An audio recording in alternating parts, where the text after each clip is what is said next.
martabat selawat ni ada yang nombor 1 sekali, paling tinggi. Semua dah hafal. Agak-agak kat mana? Tahiyat akhir. Sebab kita bukan berselawat kepada Nabi Muhammad sahaja. Kita berselawat kepada Nabi Ibrahim AS dan juga ahli keluarganya. Okey, selawat ni ada banyak. Kalau tadi selawat-selawat yang sangat panjang tadi tu. Semua tu puji-pujian kepada Nabi Muhammad sallallahu alaihi wasallam. Selawat yang paling ringkas sallallahu alaihi wasallam. Dikenali sebagai selawat Jibril.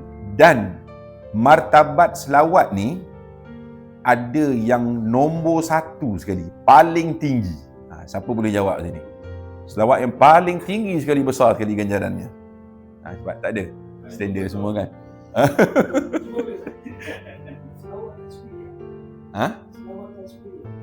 Tashfiriyah bukan. Selawat Ibrahimiyah. Selawat Ibrahimiyah. Itu nombor 1 sekali. Semua dah hafal. Agak-agak kat mana? Tahiyat akhir. Allahumma salli ala Sayyidina Muhammad wa ala ali Muhammad kama sallaita ala Ibrahim wa ala ali Ibrahim.